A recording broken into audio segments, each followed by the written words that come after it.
मेरा मनोरथ पुष्पित कल्प वृक्ष ही था।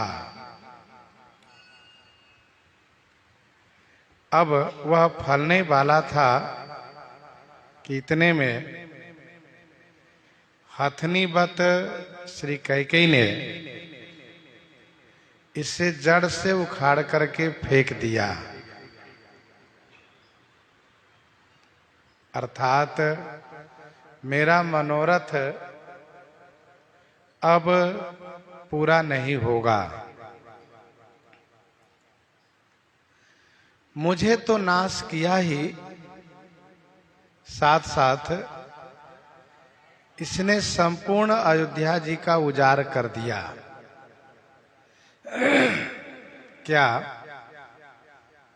श्री राम जी वन को अकेले जाएंगे? नहीं, सब लोग श्री राम जी के साथ चल देंगे। श्री राम जी के बिना अयोध्या जी में कोई रहना नहीं चाहेगा। तो अयोध्या जी तो उजड़ गई। अस्थायी रूप से विपत्ति की नींव इन्होंने डाल दिया। अब 14 वर्ष का वनवास का मतलब है कि अस्थायी विपत्ति रहेगी।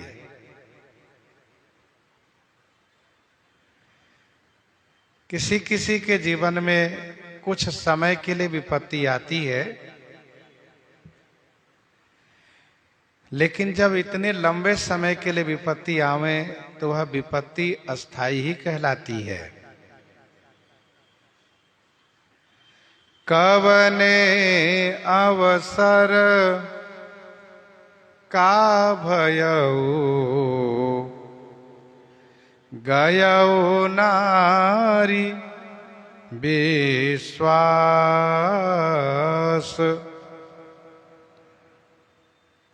जोग सिद्धि फल समय जिमी, जति ही अविद्या नाश, जति ही अविद्या नाश। क्या अवसर था और क्या हो गया। नारी विश्वास गयऊ, नारी के विश्वास में मैं गयऊ अर्थात मारा गया। अथवा तो नारी का विश्वास उठ गया, नारी पर लोग विश्वास नहीं करेंगे। जिमी जति ही जोग सिद्धि फल समय अविद्या नाश। जिमी माने जैसे, जति ही माने सन्यासी को जोग सिद्धि का फल मिलने वाला था। जोग सिद्धि अर्थात योग के सिद्धि फल प्राप्त होने वाला था कि अविद्या ने नष्ट कर दिया।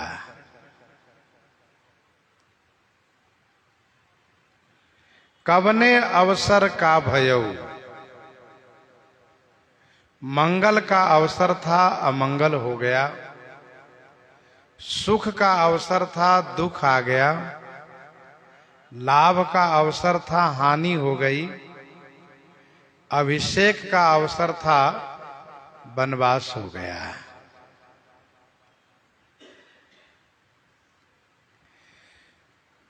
गयऊ नारी विश्वास, नारी पर विश्वास करने से मैं मारा गया। दूसरा अर्थ संतों ने यह किया है कि गयऊ नारी विश्वास, नारी पर विश्वास उठ गया, अर्थात नारी पर विश्वास नहीं करना चाहिए।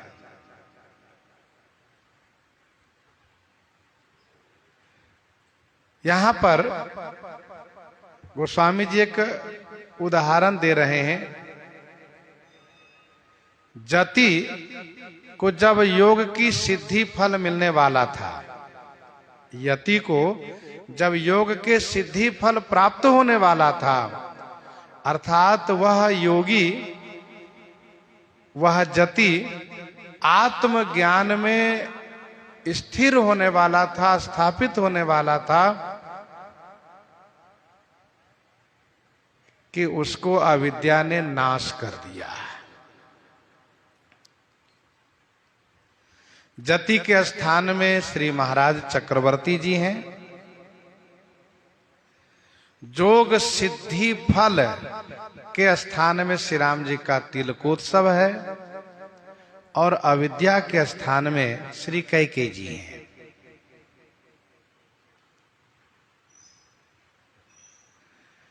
एक योगी, एक जति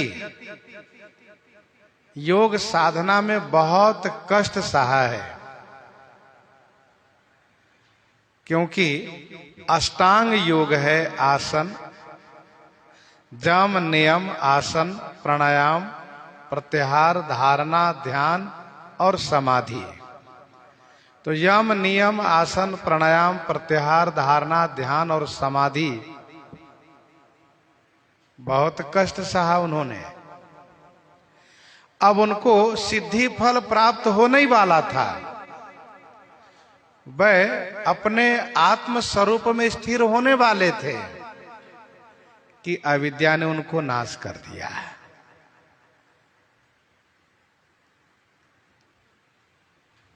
एक योगी योग साधना में कितना कष्ट सहता है और उनके सारे परिश्रम को माया एक पल में धूल में मिला देती हैं, उनका सारा परिश्रम निरर्थक कर देती हैं। इस प्रसंग को उत्तरकांड में हम लोग पढ़ते हैं, जिसका नाम है ज्ञान दीपक प्रसंग। सात्विक श्रद्धा धेनु सुहाई, जो हरि कृपा हृदय बसाई। दिया जलाने के लिए योगी ने किस प्रकार से किस गौ को पालन किया, गौ का पोषण किया और फिर गौ से समय पर दूध प्राप्त किया। दूध को फिर औंट करके जमाया, दही बनाया, फिर मंथन करके मक्खन निकाला, फिर उसको घी बनाया। इसके बाद फिर दिया बनाया, बाती बनाया, दिया में घी को भरा। इसके बाद उन्होंने दिया को जलाया। अब दिया जब जल गया, दीपक जब जल गया, तो वह योगी उस गांठ को खोलने का प्रयास शुरू किया, जो गांठ अनंत कालों से पड़ी हुई है। यदि वो गांठ खुल जाए तो योगी कृतार्थ हो जाए। लेकिन जब वह योगी दिया जला करके जड़ चेतन की गांठ खोलने लगे, तो उसी में माया बीच में उत्पात मचाना शुरू कर दी। छोरत ग्रंथि जानि खगराया, विघ्न अनेक करहित माया। माया ने क्या उत्पात मचाना शुरू किया? कहा रिद्धि सिद्धि का प्रलोभन दिया। लेकिन जब उससे बात नहीं बनी, तो बहुत युक्ति से माया स्वयं उनके पास में गई। कैसे गई? तो कहा कलबल छल करी जाहि समीपा। पास में गई और पास में जा करके उन्होंने आंचल की हवा से दिया को बुता दिया। अंचल बात बुझावहि दीपा, ये उत्तरकांड में वर्णन है। तो अविद्या माया पास में गई किस रूप में? कहा नारी के रूप में गई। अविद्या माया उस योगी के, उस यति के पास में नारी रूप में गई। नारी का एक रूप माया का माना जाता है। काम क्रोध लोभादि मद प्रबल मोह कई धारी, तिनमा अति दारुण दुखद माया रूपी नारी। माया रूपी नारी। और वह नारी जब उनके पास में गई और उस ज्ञान दीपक को बुता दिया, तो उस योगी को अब अनात्म में आत्म का दर्शन होने लगा। अब उनको अपने शरीर के प्रति ममता हो गई, अब शरीर के सुख की कामना हो गई और वे विषय में अनुरक्त हो गए। उस साधना से ये गिर गए। ग्रंथि न छूट मिटा सो प्रकाशा, बुद्धि विकल भई विषय बतासा। तो गोस्वामी जी यहां पर कहते हैं कि जोग सिद्धि फल समय जिमि जति अविद्यानाश। श्री कैकेयी जी नारी रूप में हैं और इन्होंने भी महाराज के इस सर्वश्रेष्ठ फल, जो योगी के जीवन में एक साधना का फल मिलता है, उस फल को इन्होंने नष्ट कर दिया। श्री राम जी के राज्य तिलकोत्सव को इन्होंने नष्ट कर दिया, भंग कर दिया। कपट स्नेह बढ़ाई बहोरी, और बोली बिहसी नयन मुह मोरी।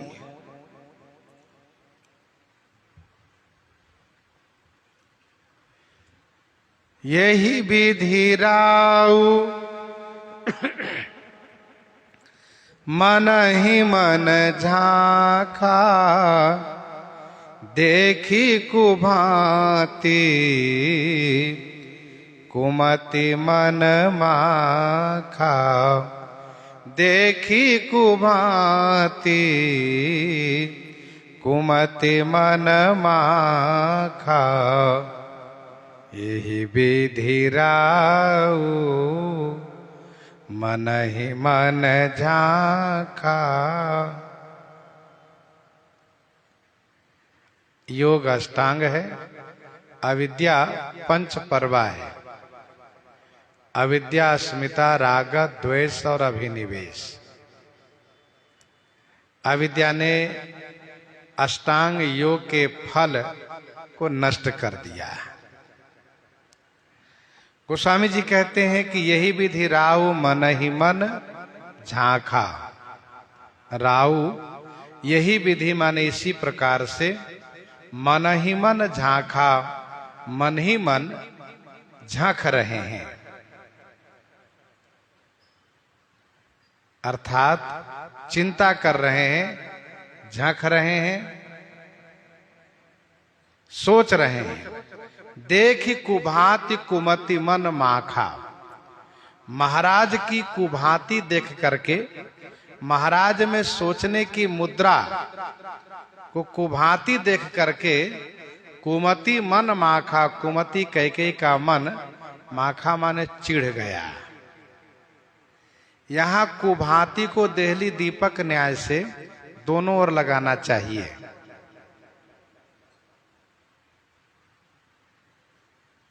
राउ यही विधि मन ही मन कुभांति झांखा। देखी कुमति मन कुभांति माखा।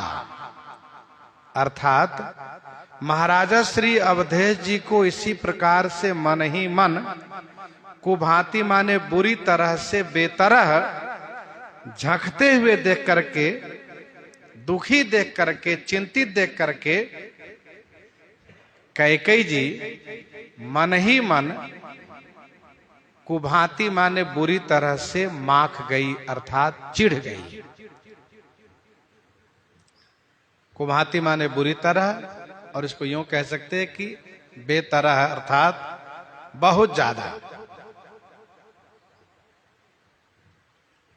यही विधि, के ही विधि गोस्वामी जी ने कहा, तन धरि सोच लाग जनु सोचन। माथे हाथ मुदि दो मोचन, तन धरि सोच लाग जनु सोचन।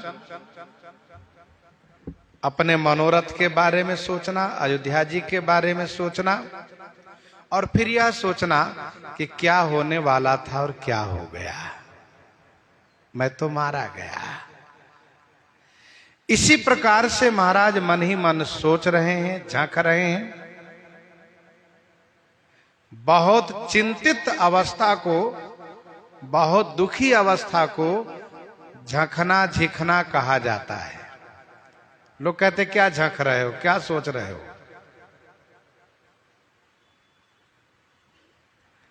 कैकेयी का मन माख गया, चिढ़ गया। जैसे माखे लखन कुटिल भय भव है, अर्थात कैकेयी जी का रोष बढ़ा, और रोष में भरकर केसरी कैकेयी जी ने कहा, भरत की राउर पूतन होहि, आने हु मोल बेसाही की मोही, आने हु मोल बेसाही की मोही, भरत की राउर पूतन होई। कि भरत राउर पूत न होई, कि माने क्या? भरत राउर माने आपका बेटा नहीं है।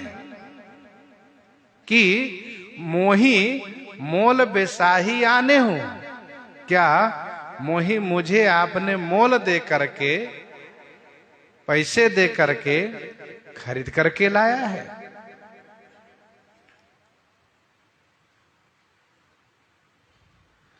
भारत दो तरह से राज्य के अधिकारी नहीं हो सकते। या तो आपका बेटा न हो, अथवा तो ये आपके दासी का बेटा हो।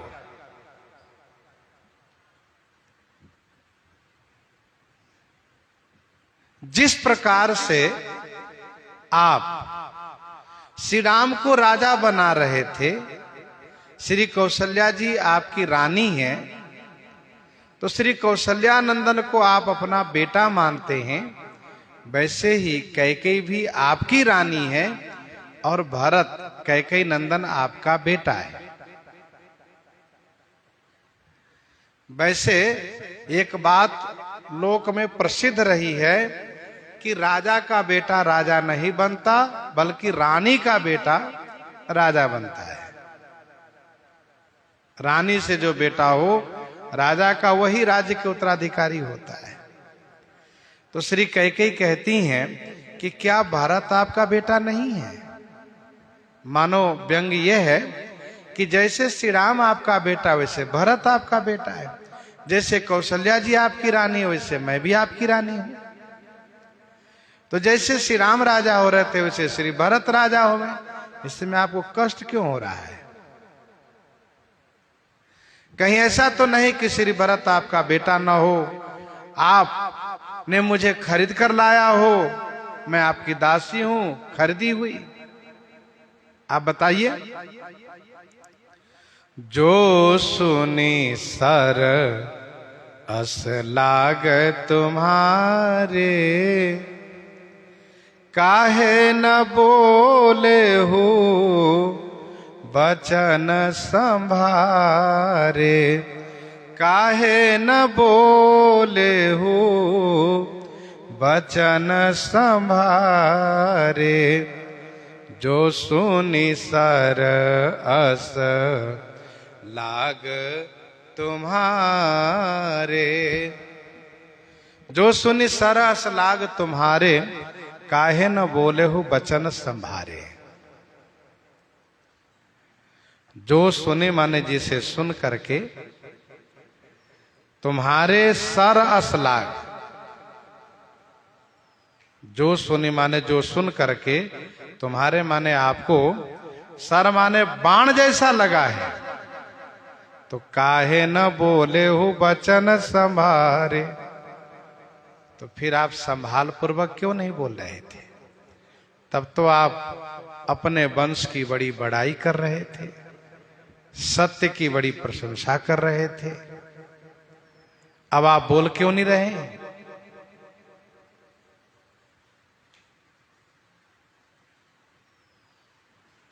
जो सुनि सरस लाग तुम्हारे।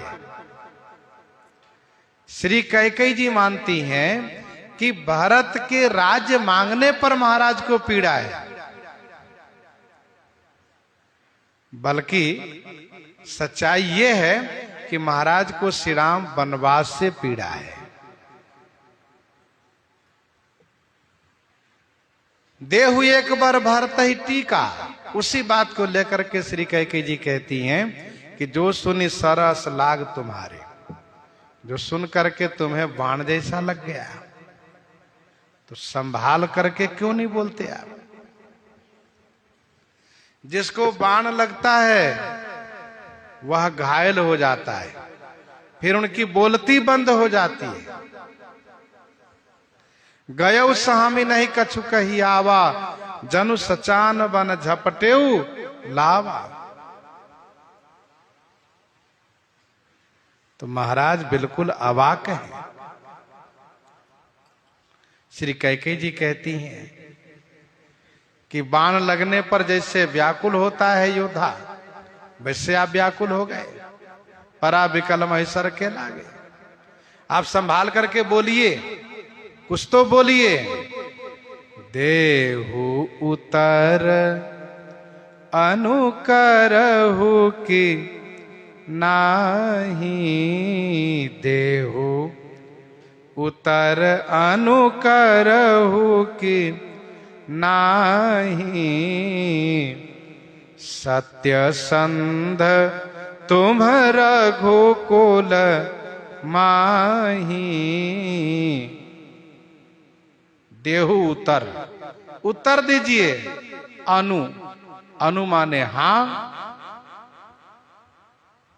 कि नाही करहु, कि माने अथवा, नाही करहु माने नहीं कर दीजिए। श्री कैकेयी को डर लगा कि कहीं ऐसा ना हो कह दे कि नहीं दूंगा, इसलिए तुरंत श्री कैकेयी जी ने याद दिलाया कि सत्य संध तुम रघुकुल माही। आप सत्य संध माने सत्य प्रतिज्ञ हैं और रघुकुल माही, रघुकुल के राजा हैं आप। रघुवंश में आप श्रेष्ठ हैं, रघुकुल राजा हैं। देहु उतर अनु करहु कि नाही। अनु माने हां, ये अर्थ होना चाहिए। टीकाकार इस संदर्भ में कई प्रकार की बातें बताते गए। अनु माने हां कैसे माने, तो कहा कि अनु शब्द करहु से यदि जुड़ा हुआ है तो उसका अर्थ यह हो जाएगा कि देहु उतर पीछे करहु कि नाही। अनु माने पीछे, बाद में। लेकिन गोस्वामी जी महाराज के ग्रंथ में अर्थ लगाने के लिए अर्थ की पुष्टि करते हुए उनके ही ग्रंथ से उदाहरण ढूंढना चाहिए, प्रमाण ढूंढना चाहिए। तो अनु माने हां, ये शब्द मिलता है, अनु शब्द मिलता है गीतावली रामायण में, गीतावली बालकांड 64 पद में। वहां पर अनु शब्द का प्रयोग है। श्री गोस्वामी तुलसीदास जी महाराज वहां पर कहते हैं, जब श्री मिथिलेश जी महाराज ने श्री विश्वामित्र जी से पूछा, ऋषि राज जाग भयो, ऋषि राज जाग भयो, तो तुरंत श्री विश्वामित्र जी ने कहा कि महाराज अनु भो। गीतावली में वहां पर अनु और भो ये दोनों अलग अलग हैं, और जहां एक है वहां पर ये अर्थ किया जाए कि अनुभव माने अनुभव करिए, आप भी अनुभव करेंगे। लेकिन जब अनु और भो शब्द अलग अलग है तो उसका अर्थ होगा कि महाराज हां भया। भो माने भया। तो ये गीतावली बालकांड 64 पद में हमारे गुरु जी कहा करते थे कि मानस जी के शब्दों का अर्थ का उदाहरण मानस जी में यदि न मिले तो उन्हीं के द्वारा रचित अन्य ग्रंथों में भी ढूंढना चाहिए। कहीं न कहीं उस अर्थ का उस शब्द का अर्थ प्राप्त हो जाएगा। तो श्री कैकेयी जी कहती हैं कि देहु उत्तर अनु माने हां, उत्तर दीजिए हां, अथवा कहिए कि नहीं दूंगा। हां कहिए या ना कहिए, लेकिन साथ साथ ये भी कहा कि ना आप कहेंगे कैसे, क्योंकि आप सत्य संध हैं, सत्य प्रतिज्ञ हैं और रघुवंश में हैं। आप उस वंश में है जिस वंश की दुहाई आपने दी है कि रघुकुल रीति सदा चली आई, प्राण जाहु बरु बचन न जाए। ना कैसे करेंगे आप।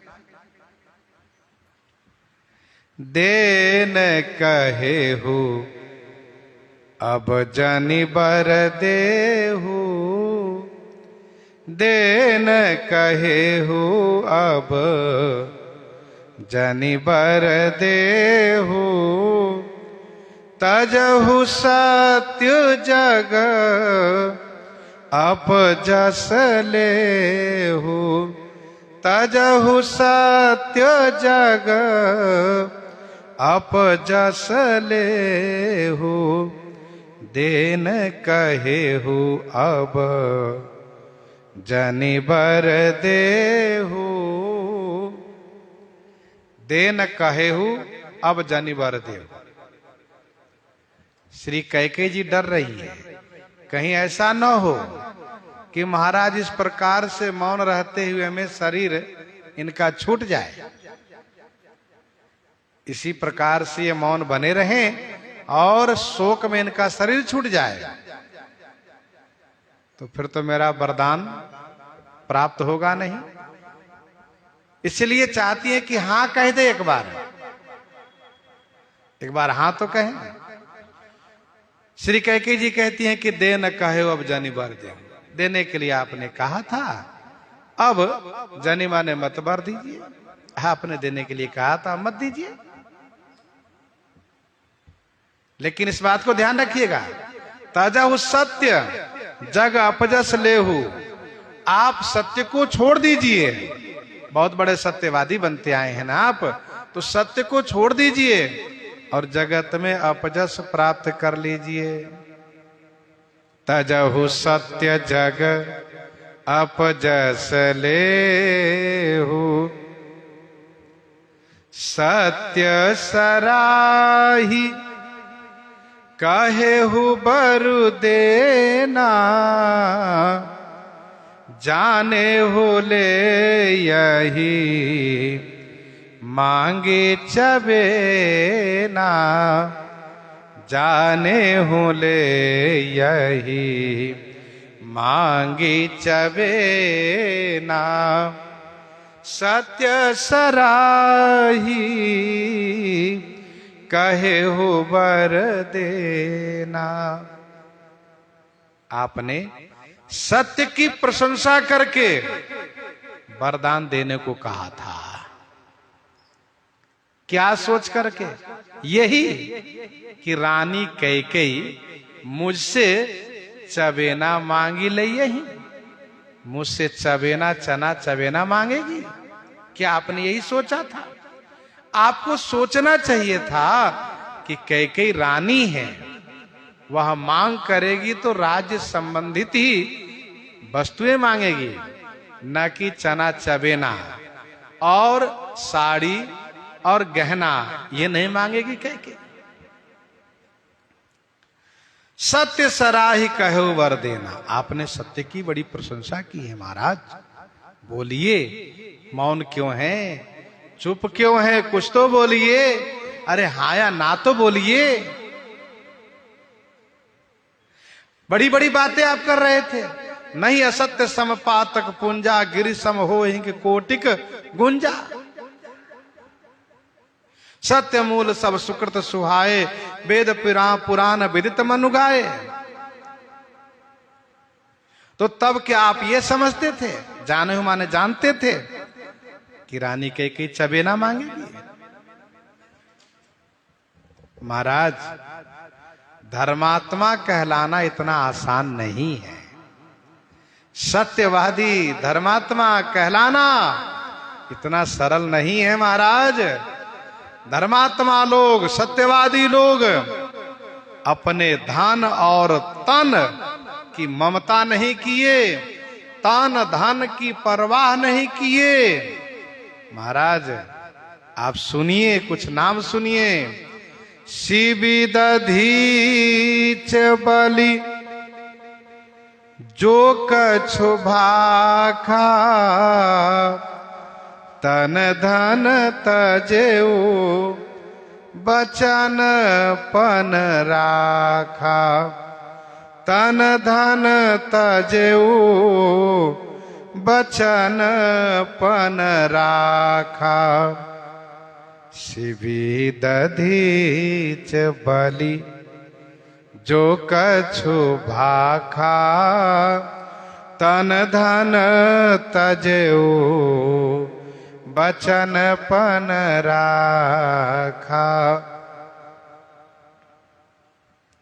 शिबि राजा शिबि, ऋषि दधीचि राजा बलि ने जो कछु भाखा माने जो कुछ कहा, हंसते हंसते दे दिया। तन धन तजेऊ, किसी ने तन तजा, किसी ने धन तजा, लेकिन वचन को टलने नहीं दिया, वचन पन राखा, वचन प्रण को रखा। श्री कैकेयी जी महाराज के तन और धन दोनों ले रही हैं। श्री भरत के लिए राज्य मांगा है, ये धन ले रही है। श्री राम जी के लिए वनवास मांगा है इन्होंने, ये तन ले रही है, प्राण ले रही है। उदाहरण दे रही हैं धर्मात्मा के, धर्मात्माओं के उदाहरण दे रही हैं। शिबि दधीच बलि जो कछु भाखा, तन धन तजेऊ बचन पन राखा।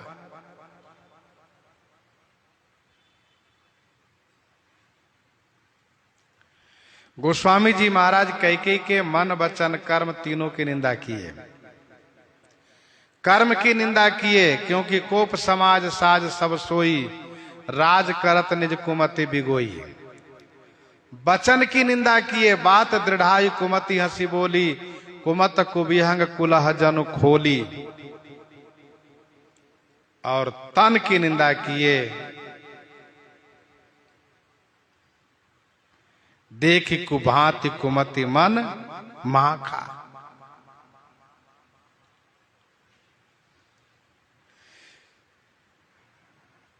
श्री कैकेयी इस बात को मन में मान रही है कि मेरी मंथरा ठीक ही तो कह रही थी, मन मलिन मुह मीठ निरप राउर सरल स्वभाव। प्रमाण मिला, केवल हमसे मीठी मीठी बातें करते हैं और हमारे साथ कपट करते हैं, मीठी बात में कपट छुपाए रहते हैं। श्री कौशल्या जी इनकी रानी है तो हम भी तो रानी है।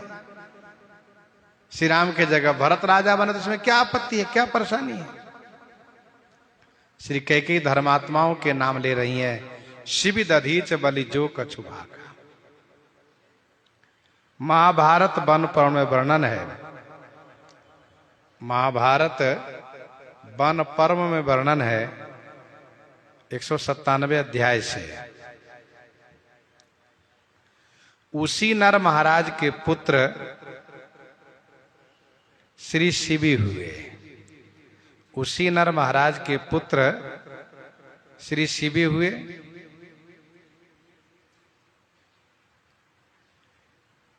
इनकी धर्मशीलता, सत्यवादिता पूरे जगत में प्रसिद्ध रही। इनकी उदारता, दानशीलता, धर्मशीलता, सत्यवादिता पूरे ब्रह्मांड में प्रसिद्ध थी। देवलोक में जब इनकी चर्चा हुई, बड़ाई होने लगी, तो देवराज इंद्र और अग्निदेव ये दोनों परीक्षा लेने का मन बना लिए।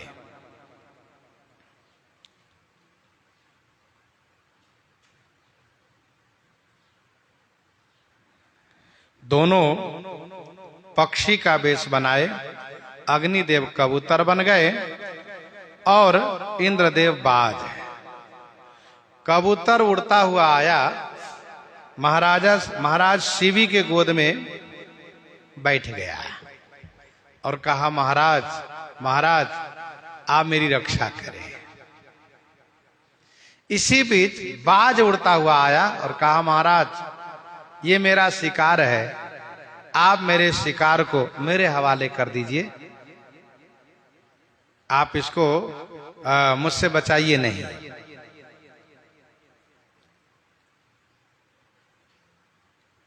कबूतर ने कहा, महाराज मैं केवल एक पक्षी ही नहीं अपितु श्रोत्रिय वैदिक ब्रह्मचारी हूं, इसलिए आप मेरी रक्षा करें। और बाज ने कहा कि मेरा आहार है, आप इसे मेरे हवाले कर दीजिए, मेरे आहार को आप रोकिए नहीं। तो राजा शिवी बड़े हैरान रह गए, ये दोनों भाषा मनुष्य की जैसी बोल रहे हैं, स्पष्ट रूप से मनुष्य की भाषा में दोनों बोल रहे हैं। ये कह रहे रक्षा करिए, कह रहे कि हमारे हवाले कीजिए, और ये कबूतर कह रहे कि मैं केवल पक्षी भी नहीं हूं, मैं श्रोत्रिय हूं, वैदिक हूं, ब्रह्मचारी हूं।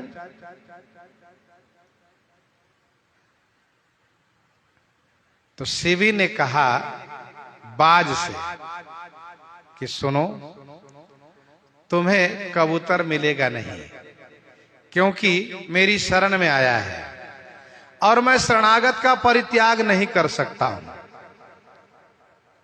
इनके बदले यदि मुझे प्राण भी देना पड़े तो वह भी मुझे स्वीकार है, अथवा जिसमें मेरी कीर्ति हो ऐसा कोई उपाय आप बताइए, वह मैं आपको पूर्ति करूंगा, आपको अन्य पशु के मांस में दे सकता हूं। तब बाज ने कहा, नहीं, मुझे पशु के मांस नहीं चाहिए, मुझे आपके जंघे का मांस चाहिए, आप इस कबूतर के बराबर मांस तौल के हमें दे दीजिए।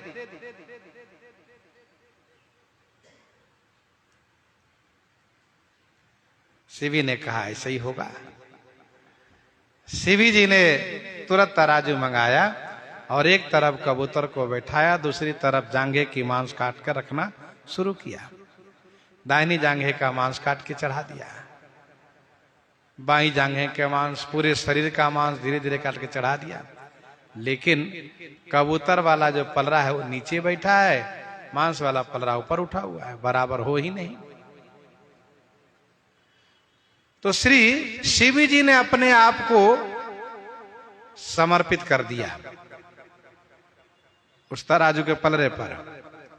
कल्प भेद से कहीं कथा यह है कि शिवी जी ने जैसे देखा कि अब पूरा नहीं हो रहा है तो तलवार खींचा म्यान से, अथवा तो जिस तलवार से मांस काट के आप चढ़ा रहे थे उसी तलवार से अपना गर्दन काटना चाहे, जैसे काटना चाहे वैसे हाथ पकड़ लिया बाज ने, और यह कहते हुए कि इनके लिए कुछ भी असाध्य नहीं है, कुछ भी असंभव नहीं है, अंतर ध्यान हो गए, उड़ गए वहां से। शिव जी ने अपना शरीर समर्पित कर दिया, बाज अंतर ध्यान हो गया यह कह करके कि इनके लिए कुछ भी असाध्य नहीं है, सब कुछ साध्य है। तब राजा शिवी ने कबूतर से पूछा कि अब आप बताइए, आप कौन से ब्रह्मचारी हैं और ये बाज कौन थे, आप दोनों किस हेतु से यहां आए? क्योंकि आपकी बोली नहीं बता रही कि आप पक्षी हैं। आपने खुद कहा है कि मैं पक्षी भी नहीं, केवल पक्षी मुझे ना मानिए, तो आप परिचय दीजिए, बताइए। तो कबूतर ने सारी बातें बताई और इसके बाद कबूतर ने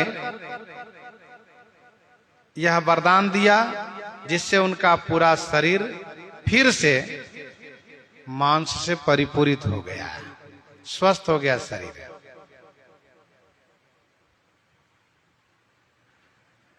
इसके बाद कबूतर ने कहा कि आपने मेरे लिए पहले दाहिने जांघे की मांस काट के तराजू के पलड़े पर रखा, इसीलिए इस जंघे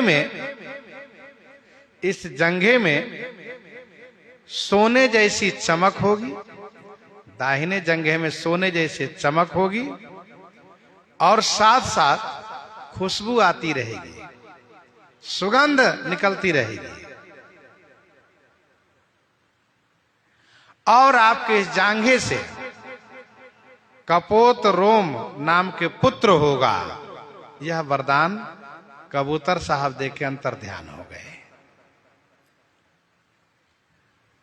कबूतर ने एक बात और बताई थी कि ये जो जांघे का सुनहले रंग का रोम होना, सुनहला रंग होना, खुशबू होना, ये सब राज लक्षण में माना जाएगा।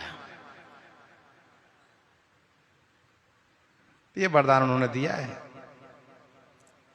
आगे चल करके इनके कपोत रोमा नाम के पुत्र हुए हैं शिवी जी के। शिवी दधीच, श्री दधीची जी की कथा महाभारत वन परमेयी है और भी कई पुराणों में है।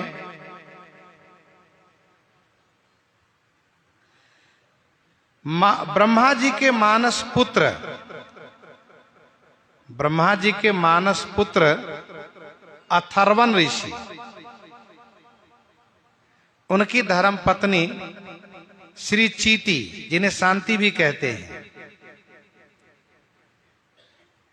इन्हीं से श्री दधीची जी का जन्म हुआ। पिता है अथर्वन ऋषि, माता है श्री चीटी व शांति देवी। श्री दधीची जी उदार बुद्धि के थे, महान तपस्वी थे,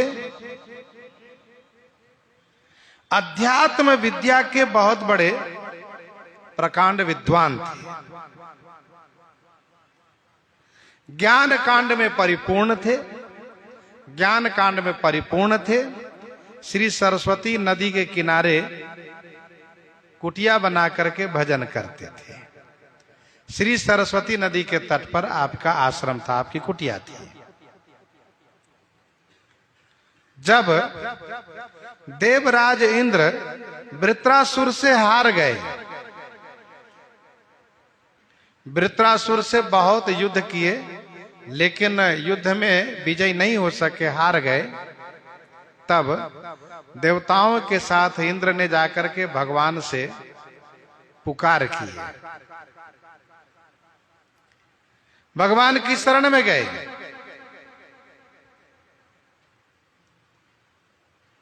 तब भगवान ने देवराज इंद्र को बताया कि आप परम तपस्वी दधीची जी के पास जाइए, उनसे शरीर का मांग कीजिए। वे महात्मा आत्मज्ञानी है, अध्यात्म विद्या में निपुण है, ज्ञान कांड में निपुण है। वे सहर शरीर दे देंगे और उस शरीर की अस्थि से आप अस्त्र बनवाइए, शस्त्र बनवाइए, उसी में मेरा तेज समाहित होगा और उसी से वृत्रासुर का अंत होगा, वो मारा जाएगा।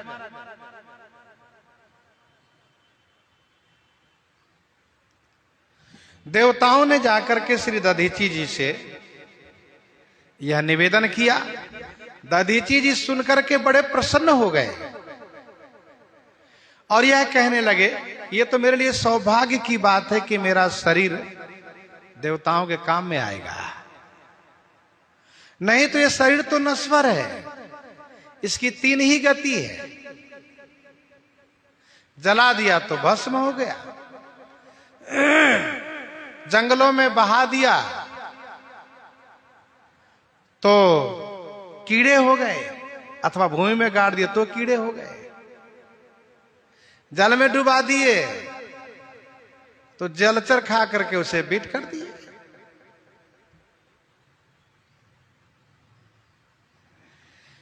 श्री दधीची जी महाराज बड़ी प्रशंसा करते हुए और बड़ी प्रसन्नता के साथ अपना शरीर परित्याग कर दिया, शरीर छोड़ दिए। काला भेद से एक कथा यह भी है कि श्री दधीची जी ने अपने पूरे शरीर पर रामरस लगवा करके, नमक लगवा करके गौ से चटवा दिए। गौ के चाटने से इनके शरीर के सारे मांस समाप्त हो गए। फिर उस हड्डी से देवताओं ने विश्वकर्मा जी के द्वारा अस्त्र शस्त्र बनवाए, खास करके वज्र बनवाए, 2 धनुष भी बने हैं। यह चर्चा हम लोग बालकांड में भी कर चुके हैं कि 2 धनुष बने हैं, जिसमें से एक भगवान विष्णु लिए, एक भगवान शिव लिए। तो ये है श्री दधीची जी महाराज जो अपना तन दे दिए। शिव जी महाराज अपना तन दे दिए। और राजा बलि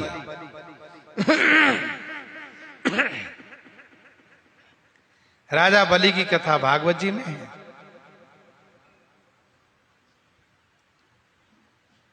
जब धर्म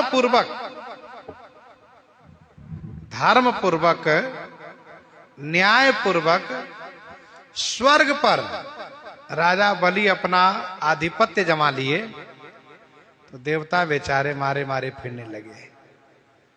देवताओं को कहीं रहने का ठिकाना नहीं रहा। देवताओं की माता श्री अदिति जी ने श्री कश्यप जी को सेवा करके प्रसन्न किया और उनसे अपने मन की वेदना सुनाई कि स्वामी, मेरे पुत्र सब मारे मारे फिर रहे हैं, आप कृपा कीजिए कि मेरे पुत्र को घर प्राप्त हो, वैभव प्राप्त हो, राज्य प्राप्त हो, सुख प्राप्त हो। तो ठाकुर जी ने ये कहा, सियाराम कश्यप जी ने ये कहा कि देवी, मैं तुम्हें इस संदर्भ में एक व्रत बताता हूं। और उन्होंने व्रत बताया, व्रत बताया और कहा कि व्रत के प्रभाव से तुम्हें अवश्य भगवान की कृपा से पुत्र प्राप्त होंगे। और सचमुच व्रत के प्रभाव से श्री अदिति जी ने श्री वामन भगवान को जन्म दिया। वामन भगवान जब आए तो उनका यज्ञोपवीत संस्कार किया। भिक्षा लेकर के मां को जब देना चाहा तो माता अदिति ने कहा, नहीं, इतनी भिक्षा से मेरा काम नहीं चलेगा, तो मेरे बेटे के लिए आप राज्य को भिक्षा में मांग कर लाइए और मेरे बेटे को दीजिए। फिर वामन भगवान राजा बलि के यज्ञशाला में गए। राजा बलि 99 यज्ञ कर चुके हैं। अब जब उनके यज्ञशाला में गए तो राजा बलि ने इनको प्रणाम किया, पद प्रक्षालन किया। इनके तेज से बड़े प्रभावित होकर के इनसे कहा, हे ब्रह्मचारी, आपको जो भी आवश्यकता हो निसंकोच आप हमसे मांगिए, मैं आपकी सभी इच्छा को पूर्ति करूंगा। वामन भगवान ने कहा, राजन, तुम्हारे लिए ऐसा कहना प्रशंसनीय है, क्योंकि तुम श्री प्रहलाद जी के वंश में हो और तुम्हारे वंश की प्रसिद्धि है उदारता में, दानशीलता में, धर्मशीलता में। तुम्हें ऐसा कहना उचित ही है। फिर इसके बाद भगवान ने कहा, मुझे अपने पांव से, अपने पैर से नाप करके 3 कदम, 3 पैर भूमि चाहिए, जहां बैठ करके मैं गायत्री जाप करूंगा। राजा बलि ने कहा, ब्रह्मचारी जी, आपको मांगने नहीं आया, मैं अपनी तरफ से दे दूं। कहा, नहीं नहीं राजन, ब्राह्मण जितना संतोषी होता उतना ही सुखी होता है। साधु ब्राह्मण संतोषी नहीं हुआ तो परेशान रहेगा, वो भटकता रहेगा। साधु ब्राह्मण को संतोषी होना चाहिए। आप राजा हो, आपको संतोषी नहीं होना चाहिए। असंतुष्टा द्विजा नष्टा संतुष्टा च महीपते। राजन, मैं क्या करूंगा लेकर के? भोजन मिल ही जाता है, वस्त्र मिल ही जाता है, बस 3 पांव भूमि चाहिए। जब संकल्प के लिए तैयारी करने लगे तो श्री शुक्राचार्य जी की पैनी निगाहें ने परख लिया कि ये तो भगवान है। राजा बलि को तुरंत बुलाया, कहा सुनो, मना कर दो, नहीं देना है। कहा नहीं नहीं गुरुजी, मैंने हाँ कर दिया है तो दूंगा। कहा तुम्हें नहीं पता ये भगवान है, सब ले लेंगे। कहा ये तो मेरे सौभाग्य की बात है, भगवान है लेकिन अपने रूप में नहीं आए ना, ब्रह्मचारी रूप में आए, अच्छी बात है। आखिर में राजा बलि ने गुरुजी की बात नहीं मानी, संकल्प किया, और संकल्प किया तो संकल्प करते समय गुरुजी अवरोध कर रहे थे, जल पात्र से जल ही नहीं गिरने दे रहे थे। तो बावन भगवान ने कहा, राजन लगता है जल पात्र के छिद्र में कुछ अटक गया है, फंस गया है, सीख लगाओ, सीख कुसा। और किस कुश के सीख लगाया, शुक्राचार्य जी की आंखें फूट गई। इसके बाद संकल्प हुआ, 52 भगवान अब 52 नहीं रह गए, विराट हो गए। एक पांव में भूमंडल नाप लिया, दूसरे पांव में स्वर्ग नाप लिया, तीसरे पांव के लिए कहा बताओ कहां रखूं। तो राजा बलि ने कहा, भगवान मेरे सिर पर रख दीजिए आप। तो श्री कैकेयी जी कहती हैं कि ये लोग तन धन तजो बचन पन राखा, अपना तन तजा धन तजा लेकिन वचन को नहीं त्यागा। अति कटु वचन कहती कैकेयी, मानहु लोन जरे पर देई, मानहु लोन जरे पर देई। श्री कैकेयी जी अति कटु वचन कहती, अत्यंत कड़वे वचन कह रही हैं।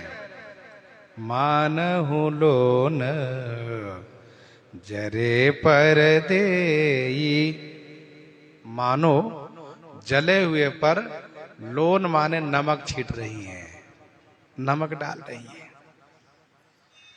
अति कटु वचन कहती कैकेयी, मानो लोन जरे पर देई।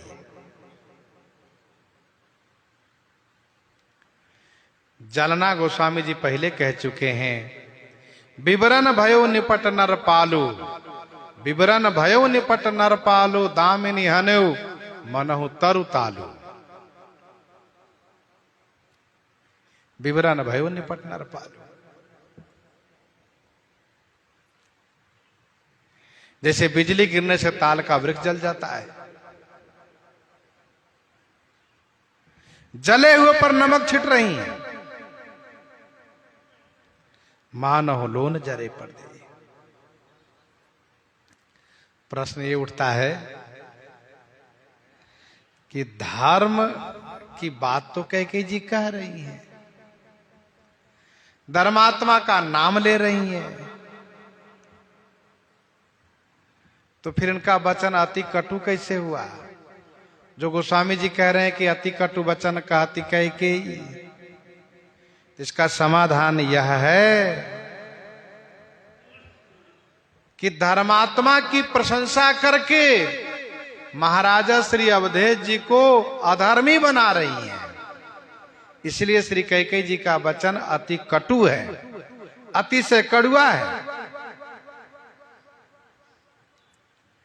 अथवा तो यूं समझना चाहिए कि अधर्मी के मुख से, अधर्मी के मुख से धर्म की बात अच्छी नहीं लगती है, पापी के मुख से पुण्य की बात अच्छी नहीं लगती है। जैसे कि रावण अपने रनिवास में रानियों को समझाता है, क्या कह करके, नश्वर रूप जगत सब देखो हृदय विचारी। मेघनाद मारा गया, कुंभकर्ण मारा गया, रनिवास में बड़ा शोक है। रावण कहता है नहीं रोना चाहिए, संसार नश्वर है, नश्वर रूप जगत सब देखो हृदय विचारी। तो गोस्वामी जी ने कहा तिन्हि ज्ञान उपदेशा रावण और आपुन मंद कथा शुभ पावन। तो पर उपदेश कुशल बहु तेरे जे आचर ही ते नर न घनेरे।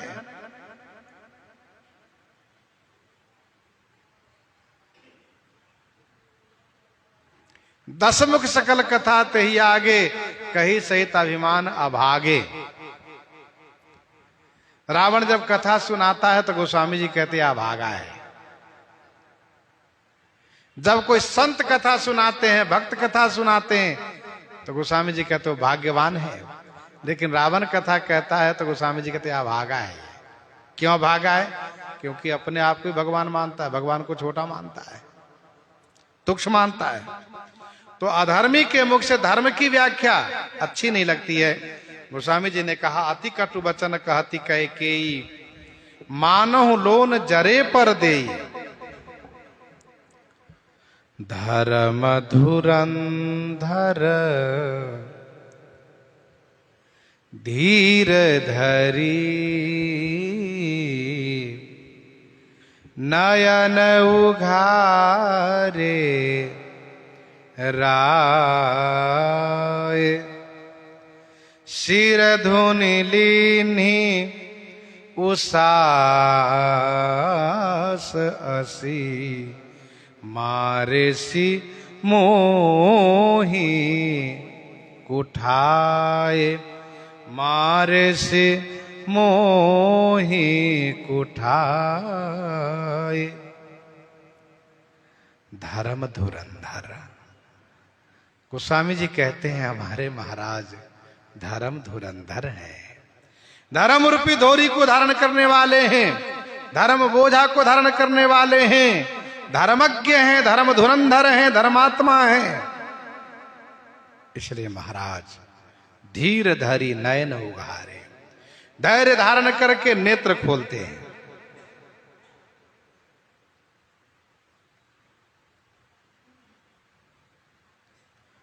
सिर धुनि लीन उसास।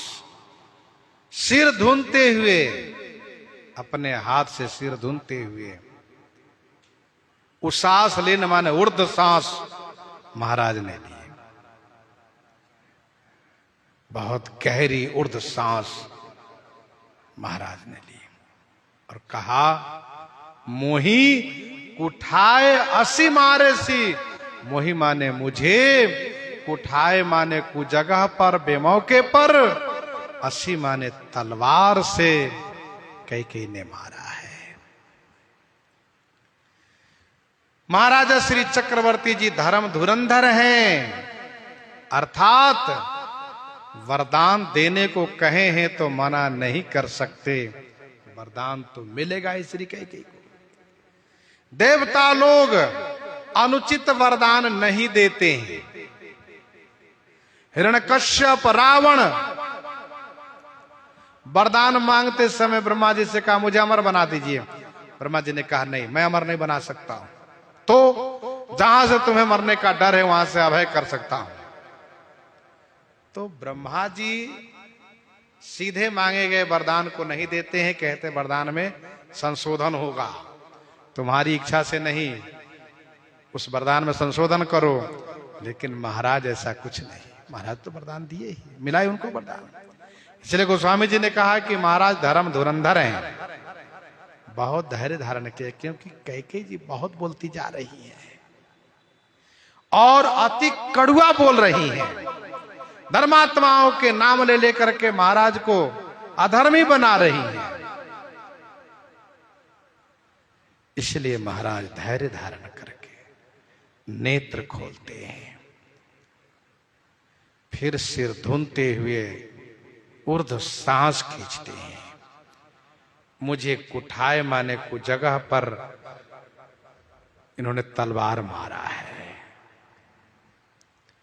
ये कुठाए क्या है? श्री भरत ननिहाल में है, श्री राम के लिए वनवास जो मांगा है, यही कुठाए तलवार मारना है। श्री भरत यदि अयोध्या जी में होते तो बात बन भी सकती थी, लेकिन श्री भरत ननिहाल में यहां है नहीं।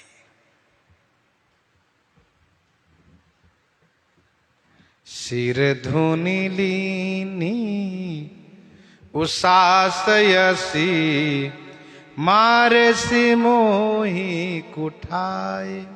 असी माने तलवार से। अब वो तलवार कैसी है, गोस्वामी जी एक रूपक के माध्यम से उसका ही वर्णन करते हैं। सो प्रसंग आगे श्रवण करेंगे। यहीं पर हृदयांगम करते हुए आइए श्रवण करते हैं श्री भक्तमाल जी से।